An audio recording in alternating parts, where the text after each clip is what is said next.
আসসালামু আলাইকুম। আসছে আগামী 12 ফেব্রুয়ারি 2026 আমাদের জাতীয় গণভোট এবং সংসদ সদস্য নির্বাচন। এবারে সংসদ সদস্য নির্বাচন এর চেয়ে গণভোটের গুরুত্ব এবার অনেক বেশি। মূলত এই গণভোটের মাধ্যমেই আগামীর বাংলাদেশ কেমন হবে তা নির্ধারিত হবে মূলত। আমি কেন এই কথা বললাম সে বিষয়টা নিয়ে একটু কথা বলতে চাই।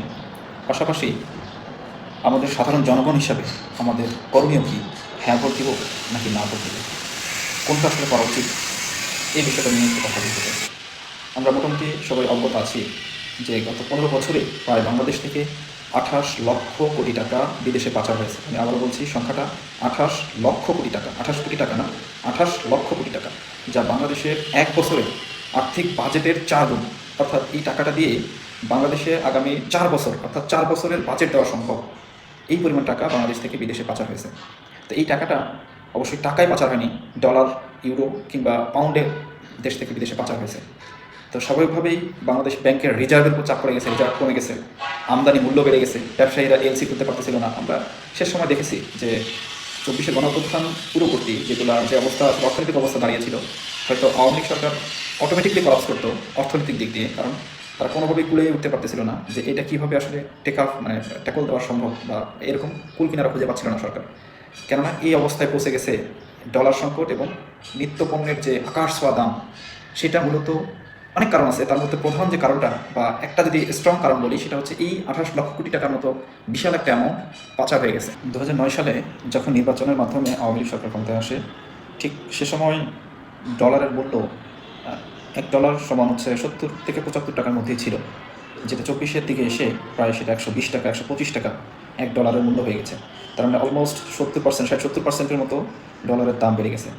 তাহলে 100 টাকা দিয়ে যা কেনা যেত, সেই পরিমাণ পণ্য কিনতে গেলে আমাদেরকে প্রায় 150 বা তারও বেশি টাকা খরচ করতে হয়েছে। তাহলে এত টাকা কে বা কারা পাচার করেছে? জনগণ 2009 সালে যাদেরকে ভোট দিয়ে, নিজের ভোট দিয়ে যাদেরকে নির্বাচিত করে সরকারে পাঠিয়েছে, তারাই কি এটার জন্য দায়ী না? মানে আমি বুঝতে চাচ্ছি, জনগণ যাদেরকে নির্বাচিত করেছে তারাই পাচার করেছে, তাহলে জনগণ কি এটার জন্য দায়ী, নিজেরাই দায়ী না? আসলে এটার উত্তর হচ্ছে না, জনগণ এটার জন্য দায়ী না। কেননা 9 সালে নির্বাচিত করেছিল ঠিক আছে, কিন্তু জনগণ চাইলে 14 নির্বাচনে উক্ত সরকারকে ছুঁড়ে ফেলে দিতে পারত, কিন্তু তারা কিন্তু সেটা করতে পারেনি। কারণ সংবিধান সংশোধনের মাধ্যমে জনগণের সেই অধিকারটা কেড়ে নেওয়া হয়েছিল, যার কারণে এখানে জনগণকে দোষ দেওয়ার কোনো সুযোগ নাই। বাংলাদেশের সংবিধানটাকে এমন একটা পরিস্থিতি করা হয়েছে, 52-53 বছরে এখন পর্যন্ত 17 বার সংশোধনী আনা হয়েছে। তার মধ্যে অনেক সংশোধনী অনেক বেশি বিতর্কিত। এই সংবিধানটা একটা হচ্ছে বাচ্চারা খেলে যে ক্লে দিয়ে খেলে, সেই ক্লের মতো যখন তখন যেদিক সেদিক শেপ দেওয়া যায়। তো বাংলাদেশের সংবিধানটা বর্তমানে এরকম হয়ে গেছে, কোনো সরকার চাইলেই সংবিধানটাকে সংশোধন করে নিজের ইচ্ছা মতো, নিজের সুবিধা মতো তার পক্ষে কাজে লাগাতে পারত। এই সংবিধান সংশোধনের মাধ্যমে special power act, digital security act, anti terrorism law, এরকম অনেক কিছু আইন তৈরি করে, সংবিধান সংশোধন করে চাইলেই যাকে ইচ্ছা তাকে ধরে জেলে পুরা যেত। এবং অ্যান্টি টেররিজম ল যেটার মাধ্যমে আমরা সরকার চাইলেই কী করতে পারতো, কোনো হুজুরদেরকে একদম নাস্তানাবুদ করে দিয়েছে গত 15 বছর। জামাতে ইসলাম, হেফাজতে ইসলাম, এরকম যত ধর্মীয় ইসলামিক বক্তা থেকে শুরু করে যারা আছে তাদেরকে সবাই জেল ভর্তি হয়ে গিয়েছে। সো এরকম ডিজিটাল নিরাপত্তা আইনের মাধ্যমে আপনি চাইলেই সরকারের বিরুদ্ধে কোনো কিছু বলতে পারবেন না। আপনি গত 1.5 বছরে 24 পরবর্তী 5 আগস্টের পরবর্তী সময় ইউনিট সরকারের বিরুদ্ধে আপনারা যেভাবে, যে কেউ, আমি নিজেও অন্য সবাই, আমরা ডিরেক্টলি আমরা কি দুর্নাম করেছি, ডিরেক্টলি তাদেরকে খারাপ দিকগুলো তুলে ধরেছি এবং আন্দোলন করেছি, কত কী করেছি। কিন্তু আমরা কি 24 থেকে 9 থেকে 24 এই সময়টুকু এটা করতে পারতাম না? ডিজিটাল সিকিউরিটি অ্যাক্ট আইনের মাধ্যমে আমাদেরকে এটাকে গণমাধ্যমের এবং সাধারণ মানুষের মত প্রকাশের স্বাধীনতা এগুলোকে কেড়ে নেওয়া হয়েছিল। অ্যান্টি টেররিজম লয়ের মাধ্যমে মৌলবাদী আখ্যা দিয়ে হুজুর কিংবা আমাদের মাওলানাদেরকে টুটি চেপে ধরা হয়েছিল। তারা নিজেরা এই রাজনীতি থেকে কিংবা স্বাধীনভাবে ঘোরাফেরা করতে পারতো না। তো এরকম একইভাবে আমাদের 1974 সালে যখন 74 বা 75 চতুর্থ সংশোধনী আনা হয় শেখ মুজিবের মাধ্যমে, সেটা অনেক বেশি বিতর্কিত, যার মাধ্যমে একদলীয় সরকার ব্যবস্থা নিয়ে আসা হয়, গণতন্ত্রকে একদম কবর দিয়ে বাকশাল কায়েম করা হয়। বাকশাল শুধুমাত্র একটা দল, বাংলাদেশ কৃষক শ্রমিক, এরকম একটা বাকশালেরই আর কি। তো বিষয় হচ্ছে, ওই সময় একদলীয় সরকার ব্যবস্থা নিয়ে আসা হয়, বাকি কোনো দল রাজনীতি করতে পারবে না, যেটা সে 74 সালে সে সময় করেছিল। তারপরেই কিন্তু 75-এ 15 আগস্টের মাধ্যমে শেখ মুজিবকে উৎখাত করে। সেটার বিষয়ে আমি না যাই। ঠিক একইভাবে আমাদের এই যে 9 থেকে 24 সাল এই সময়টুকুও ঠিক একই রকম চাইলেও মানে একটা হয়ে যাচ্ছিল।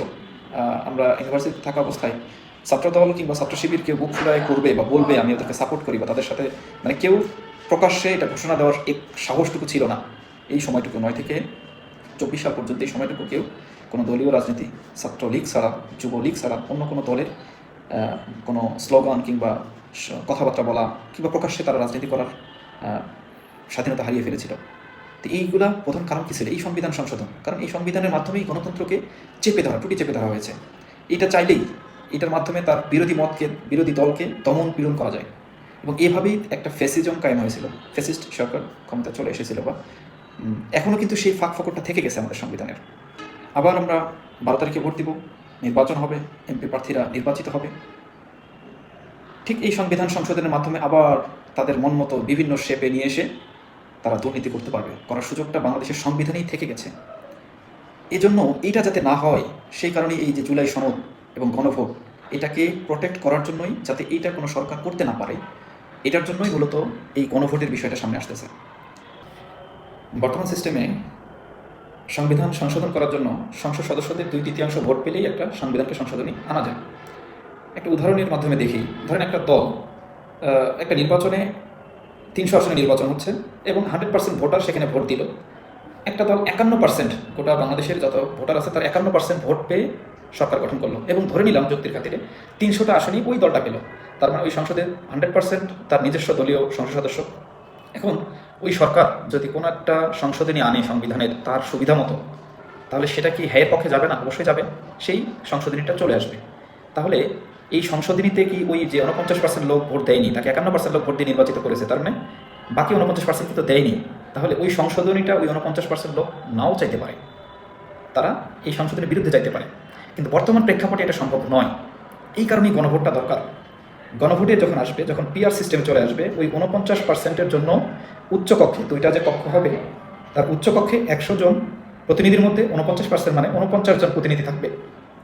তখন সংশোধন করতে গেলে, সংবিধান সংশোধন করতে গেলে ওই 49 জন 51 জন ভার্সেস 49 জন, তখন কিন্তু একজন যদি 49-এর দিকে চলে যায় তাহলে কিন্তু 50, একজন দুইজন যদি তারা ন্যায়ের পক্ষে থেকে কোনো একটা আইনের বিরুদ্ধে যায়, সরকার প্রস্তাবনা দিল, তাহলে কিন্তু সেই আইনটাকে আর সংশোধন করা সম্ভব হবে না, সেই আইন প্রণয়ন করা যাবে না। তো কাজেই সরকার যেই আসুক, যদি পিআরের মাধ্যমে উচ্চকক্ষে প্রতিনিধি থাকে, তাহলে সংবিধান সংশোধন করাটাও অত ইজি হবে না এবং প্রত্যেকজনের প্রতিনিধি থাকবে। আমার ভোটটাকে দিয়ে যদি সরকার গঠন নাও হয়, আমার ভোটটা কাজে লাগবে, দেশের স্বার্থে কাজে লাগবে। এজন্য পিআর দরকার এবং এই জন্য হ্যাঁ ভোট দরকার, হ্যাঁ ভোটের জয় দরকার। তো সেক্ষেত্রে সংবিধান সংশোধন করাটা কিন্তু একটু টাফ হবে, কেননা ওইখানে প্রত্যেকটা উচ্চকক্ষের প্রতিনিধিগুলার প্রত্যেকটা জনগণের প্রতিনিধি ওখানে আছে, এটা হচ্ছে বিষয়। এছাড়াও আরও অনেক, যেমন বিচার বিভাগের স্বাধীনতা আমাদের বর্তমানে নাই, সংবিধানে বলা থাকলেও বিচার বিভাগের স্বাধীনতা নাই। আমরা সাধারণ জনগণ হিসেবে মূলত কী চাই?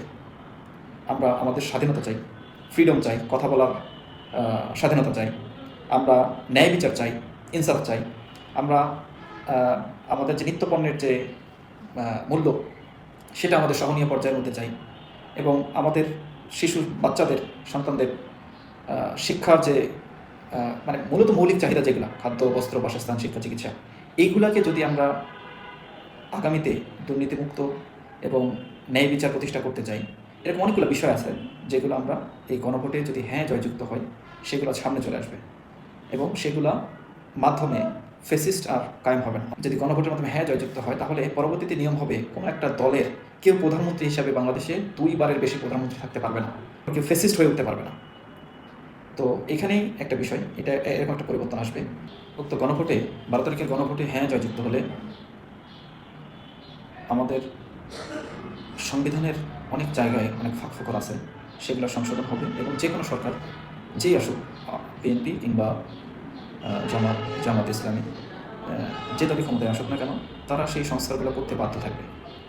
তো বিষয় হচ্ছে, আমার যেটা অনুরোধ থাকবে সকলের প্রতি, যে আপনি যে দলই সাপোর্ট করেন না কেন, যে দলকে ভোটটা দেন, আপনি যদি হ্যাঁ ভোট না দেন, হ্যাঁ যদি জয়যুক্ত না হয়, যদি না জয়যুক্ত হয়, তাহলে আবারও ওই সংবিধানের ফাঁক ফোকর দিয়ে মানে কোনো কিছু পরিবর্তন আর হবে না, শুধুমাত্র আগের মতোই সরকার পরিবর্তন হবে এবং যে সরকারই যাক, জামাত কিংবা বিএনপি, যে সরকারই যাক, যদি না জয়যুক্ত হয় তাহলে তারা কোনো পরিবর্তন করতে বাধ্য থাকবে না, তারা কোনো সংস্কার করতে বাধ্য থাকবে না, তার মানে লাস্ট সপ্তদশ সংশোধনের মাধ্যমে যেটা নিয়ে আসা হয়েছে সংবিধানের সংশোধন, ঠিক ওইখান থেকেই আবার আরেকটা সরকার সে শাসন করা শুরু করবে। সে চাইলেই আবার ফেসিজম কায়েম করতে পারবে, লং টাইম সে থেকে যেতে পারবে, তো বিরোধী দল মত সবাইকে সে দমন করতে পারবে, সেটা যে দলই আসুক। এই যে এই পরিবর্তনটা আনার জন্য আমাদের সকলকে হ্যাঁ ভোটে ভোট দিতে হবে, হ্যাঁতে ভোট দিতে হবে। এজন্যে আমি সকলের প্রতি অনুরোধ করব, অবশ্যই অবশ্যই আপনি যে দলকেই ভোট দেন না কেন আপনাকে হ্যাঁতে ভোট দেওয়া উচিত। যদি কোনো দল বলে যে নাতে ভোট দেন, তাহলে আপনাকে ধরে নিতে হবে ওই দলটার মধ্যে ঝামেলা আছে, সে চায় নিজে ফ্যাসিস্ট হয়ে উঠতে, সে চায় দুর্নীতি করতে, সে চায় জনগণের ভাগ্য পরিবর্তন না হোক, এটা আপনাকে ধরে নিতে হবে। কেউ যদি ন্যায়ের পক্ষে প্রচারণা করে, না ভোট দিতে আপনাকে উদ্বুদ্ধ করে, ধরে নেবেন সে এই টাইপের মানুষ, বা তারা এটা চাচ্ছে। এ কারণে আমি মনে করি আমাদের সবার যে দল করতে পারেন, আমার এটা নিয়ে কোনো নাই, তবে আমাদের পরিবর্তনের জন্য আমরা চাই আমাদের মৌলিক চাহিদাগুলো সঠিকভাবে রাষ্ট্র কর্তৃক আমাদেরকে সুবিধা দেওয়া হোক।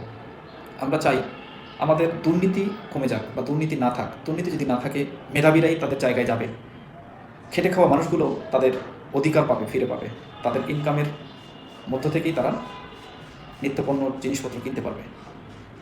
দুর্নীতি যদি কমে যায়, এই বাংলাদেশ গত 50, 52, 55 বছরে যা করতে পারে নাই, দুর্নীতি যদি কমানো যায়, দুর্নীতিকে যদি বাংলাদেশ থেকে বিদায় করে দেওয়া সম্ভব হয়, তাহলে 10 বছরে যে পরিবর্তনটা হবে সেটা গত 50 বছরেও যে পরিবর্তনটা হয়নি 10 বছরে সম্ভব।